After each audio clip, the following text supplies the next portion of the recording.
We are sitting at the Kisan Sansad at Jantar Mantar and speaking with three very important people from Karnataka and trying to understand their story. So let's begin with a round of introductions. Please could you tell us who you are and which organization you represent? I am Chukki Nanjundaswamy. I represent the Karnataka State Farmers Association from Karnataka. What about you, sir? My name is Manju Kiran. I also represent Karnataka State Farmers Association. Lokesh Goda, I will represent Karnataka. So you all have come a long way from Karnataka to be in Delhi. What does this Kisan Sansad mean to farmers in Karnataka and to your organization? Well, it's been 8 months now that Delhi has been sieged by the farmers' protests in 7 different parts of Delhi. And the government, neither the government nor the Sansad has been talking about the farmers' protests, why farmers are against these 3 farm laws. They are basically showing their arrogance and how undemocratic they are. So today we are holding our Sansad. We call it as Kisan Sansad, and we are discussing about these 3 farm laws which they are not being able to discuss inside the Sansad. What would you think about the organization and the police barricading that there is there? Do you see some things like this back in Karnataka? Yeah, sometimes it do happens, but not to this extent. I'm quite surprised that when the government themselves give a permission for 200 farmers and they depute more than 2 lakh policemen on the street from the place where we started to hear. And one more thing is, somewhere I feel our Prime Minister or whoever it is who's managing the whole show from the government side is forgetting that we represent a country who in fact gave a constitution and democracy to the whole world, where we speak about the freedom of speech and public comes in the first place.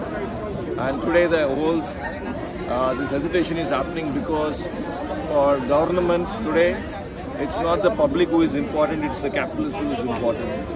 And surprisingly, media, who is supposed to be another pillar, a very important pillar of democratic system, has been put a barricade and said you're not allowed to come into this program. Quite surprising, and that too in the capital of the country. I don't know what this government is going to or trying to say to the whole country, or they want to set a new precedence, or is it the beginning of the emergency period kind of a stuff? God only knows. So does it resemble a border in Pakistan? What do you think? Does this what you see here and what you see in the borders of Delhi, Singhu, Tikri, Ghazipur? Does it look like we are at the... When we started coming here, they were treating us as if we were terrorists. They were asking us to just go in a corner, don't make crowd. We were just 4 of us. They asked us to just go in a corner, don't block the road and things like that. And we are the Annadata, we produce food for this country. We have made this country self-reliant when it comes to food. We were importing food in the 60s. And we are the one who are suffering from drought and penury and things like that, and our sisters and brothers in rural areas are committing suicide. And the government seems to have no sense about all these things. They are just so arrogant and blind that they want to treat that the way they are treating the farmers of this country as if they are terrorists. That's really that's something we can't accept. Final question. In Karnataka, the Riot Sangh, if I pronounce it correctly, Raita Sangha, was a very important player and a very important pressure group. Moving on to, I think, the late 80s. What happened to that political unity of farmers that existed in Karnataka? What were the reasons that it eroded away? Well,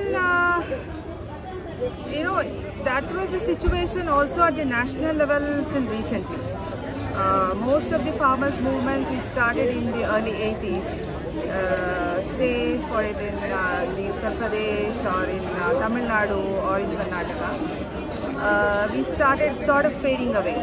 But one of the main reasons is the kind of changes agriculture has seen. Agriculture itself has become a very big, has stuck in a very serious crisis.